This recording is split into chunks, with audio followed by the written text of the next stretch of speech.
صل على رسوله الكريم. أما بعد فأعوذ بالله من الشيطان الرجيم. بسم الله الرحمن الرحيم. قال الله تعالى في القرآن العظيم: إنا نحن نزلنا الذكر وإنا له لحافظون. وقال رسول الله صلى الله عليه وآله وسلم: خيركم من تعلم القرآن وعلمه.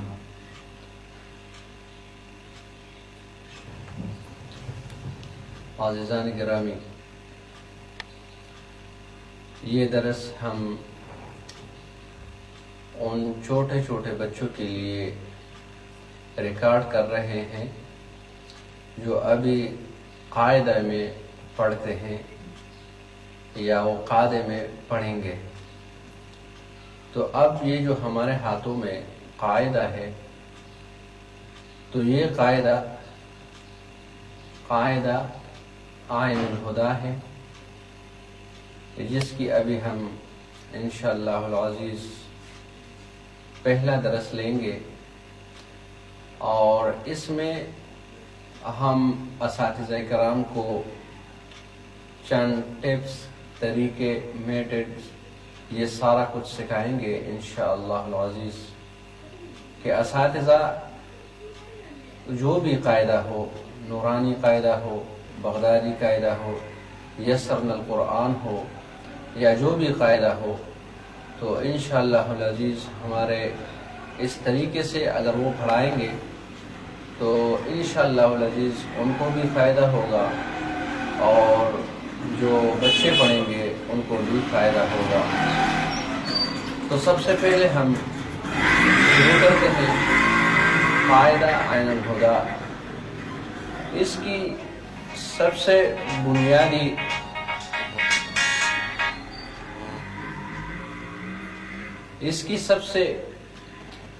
بنیادی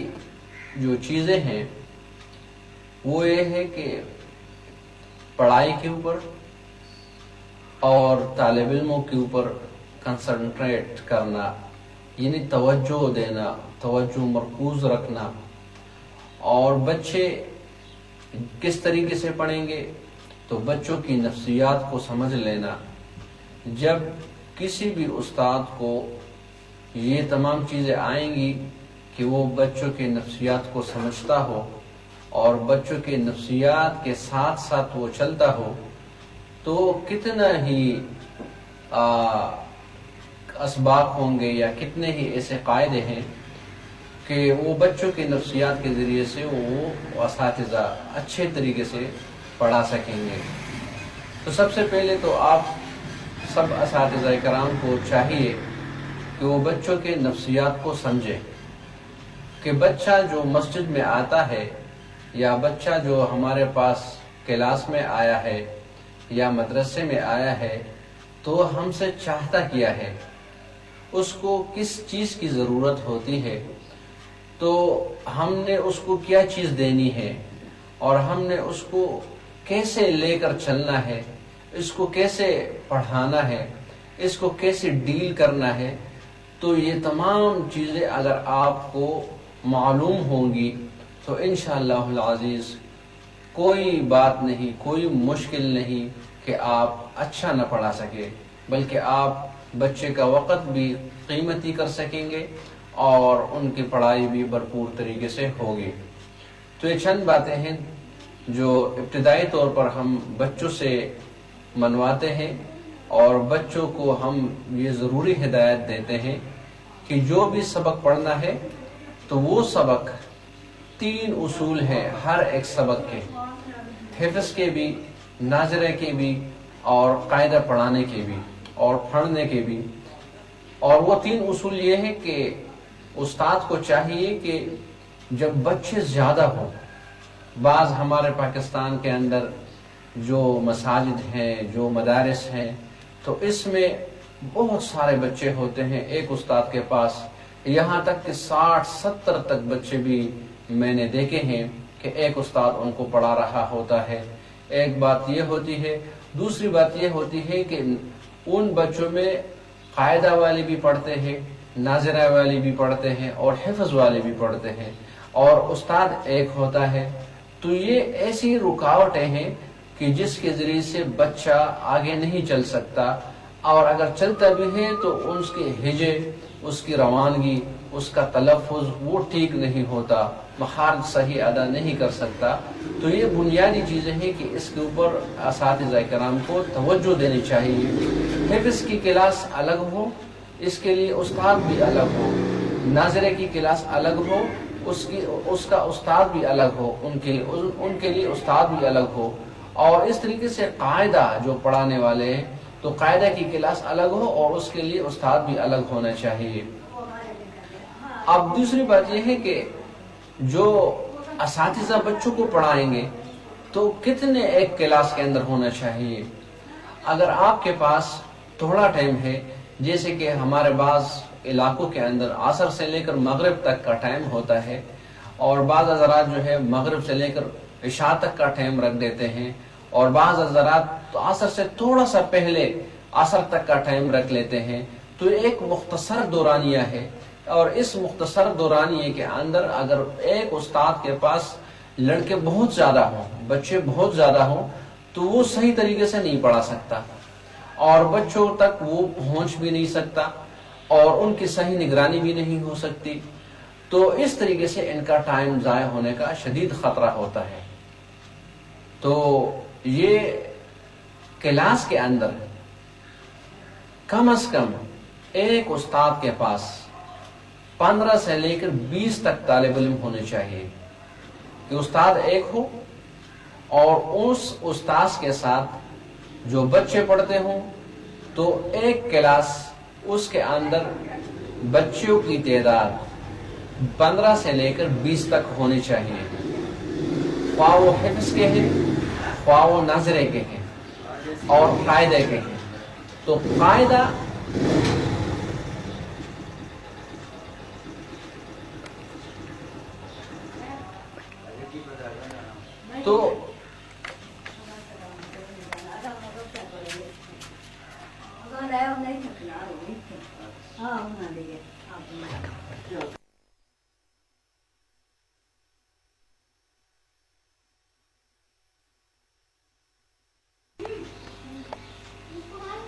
تو استاد کو چاہیے کہ وہ اپنے کلاس میں کم از کم 15 سے 20 تک بچے رکھیں، اس سے زیادہ نہیں، ورنہ پھر کلاس کے اندر جو بچے ہوں گے، ایک تو استاد ان کو پہنچے گا نہیں، اور دوسری بات یہ ہے کہ شاگرد جو ہے آپس میں لڑائی جھگڑے اور اس طریقے سے دوسرے مشاغل میں رہیں گے، جس کی وجہ سے کلاس بھی ڈسٹرب ہوگی۔ تو اس بنیاد پر یہ چند ایسی قواعد ہیں کہ جس کی وجہ سے ایک اچھا قاری اور ایک اچھا استاد بھی نہیں پڑھا سکتا ان مشاکل کے ہوتے ہوئے۔ تو سب سے پہلے استاد کو اپنی جو مشاکل ہے کلاس کے طالب علموں کے اور اس طریقے سے، اور جو اس کے بیچ میں، اس کے پڑھانے کے بیچ میں رکاوٹ بنتے ہیں، تو ان کو ختم کر لینا چاہیے۔ تو آج ہمارا پہلا سبق ہوگا انشاءاللہ العزیز، یہ حروف تہجی ہے، جس کو ہم نے بورڈ کے اوپر تحریر کیا ہوا ہے۔ تو ہم سب سے پہلے یہ کریں گے کہ حروف تہجی جب ہم پڑھاتے ہیں تو اس کے پڑھانے کا بھی ایک الگ طریقہ ہے، اور یہ بنیاد کی حیثیت رکھتی ہے۔ تو بنیاد جتنا مضبوط ہوگا، عمارت اتنی ہی مضبوط رہے گی، اور بنیاد جتنا کمزور ہوگا تو عمارت بھی اتنی کمزور ہوگی۔ تو قراء حضرات، اساتذہ کرام، پڑھانے والے حضرات، یہ حروف تہجی بچوں کو اس طرح پڑھائیں کہ بچوں کو ہر ایک حرف سمجھ آئے اور ہر ایک حرف کی پہچان کرائے، کہ وہ سمجھے کہ یہ فلانا حرف ہے۔ اور دوسری بات یہ ہے کہ جب تک الف سے لے کر یا تک جتنے حروف تہجی ہے وہ اگر بچے کو ازبر نہ ہو تب تک آگے سبق نہیں دینا چاہیے۔ ہمارے بعض اساتذہ کرام یہ کرتے ہیں کہ وہ پچھلا سبق بچے کو صحیح طریقے سے یاد نہیں ہوتا اور آگے سبق دے دیتے ہیں، تو اس کی وجہ سے بچے کی جو بنیاد ہے وہ کمزور رہ جاتی ہے۔ ہمارے علماء کرام کو جب قرہ حضرات پڑھاتے تھے تو بقول ان کے کہ حروف تہجی کے اوپر آپ لوگوں کو 1 ماہ لگا لینا چاہیے۔ جب علماء کرام کی یہ بات ہے کہ وہ 1 ماہ حروف تہجی کے سیدھا کرنے پر، حروف کی ادائیگی پر، اس کے لب و لہجے میں کہ 1 مہینہ وہ دے دیتے ہیں، تو یہ پورا سپارہ ہے، پورا قاعدہ جو پڑا ہوا ہے اس کے اوپر کتنا مطلب یہ کہ وقت صرف ہوگا اور کتنی محنت کرنی پڑے گی۔ تو بچوں کو چونکہ وہ خالی ذہن ہوتے ہیں تو بنیاد اس کی اچھی ہونی چاہیے، خصوصاً حروف ہجا اور حروف تہجی، کہ جب تک کوئی سبق ادھورا ہو، کچا ہو، ازبر نہ ہو، یاد نہ ہو، حفظ نہ کیا ہوا ہو تو آگے سبق دینا یہ بچے کے لیے بنیاد کی کمزوری ہونے کا باعث بنے گی۔ تو اب ہم اس قاعدہ کو پڑھتے ہیں شروع سے، اور کس طریقے سے اس کو پڑھائیں گے اور کس طریقے سے اس کا درس ہوگا وہ ابھی آپ انشاءاللہ العزیز دیکھ لیں گے۔ تو ابھی ہم حروف تہجی پڑھیں گے، اور اس کے پڑھنے کا طریقہ یہ ہے کہ ہم کس طریقے سے اس کو پڑھائیں گے بچوں کو، اور بچوں کو کس طریقے سے پڑھ لینا چاہیے تمام حروف ہجا۔ تو سب سے پہلے ہم ابتدا کرتے ہیں اللہ کے نام سے، بسم اللہ الرحمن الرحیم۔ الف، با،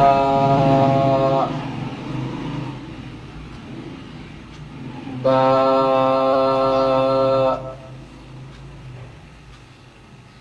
تا،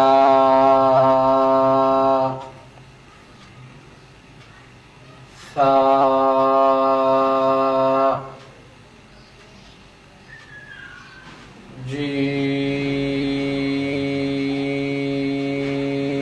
جیم،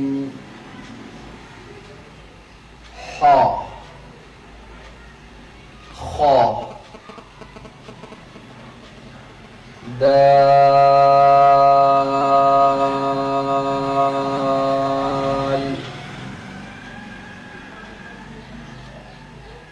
ذال،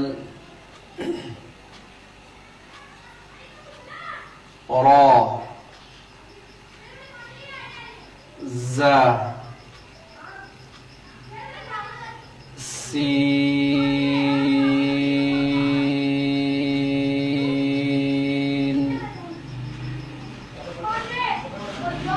شین،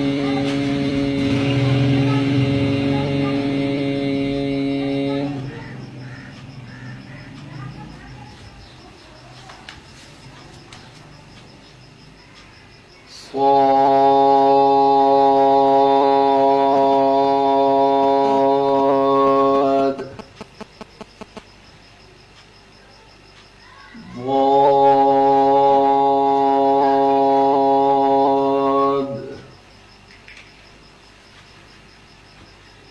طا، ظا، غین،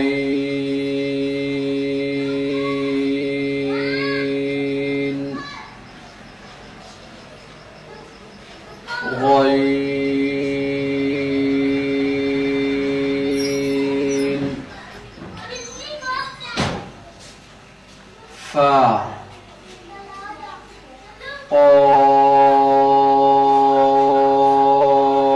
قاف كاف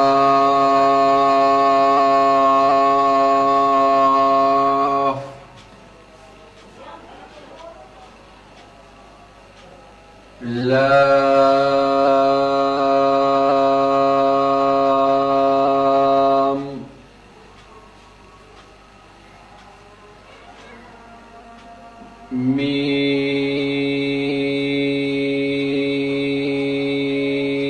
ميم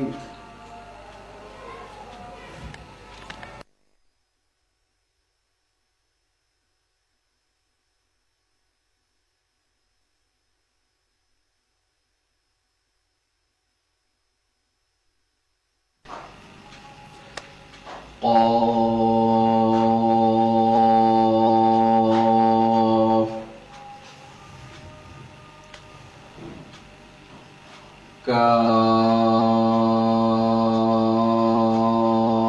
كاف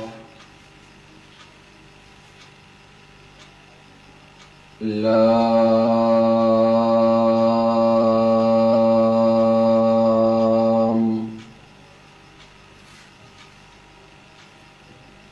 ميم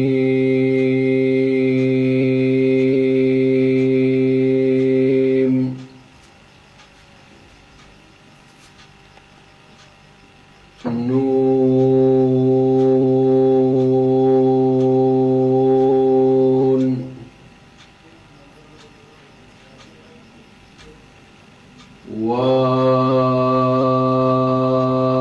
واو ها همزة يا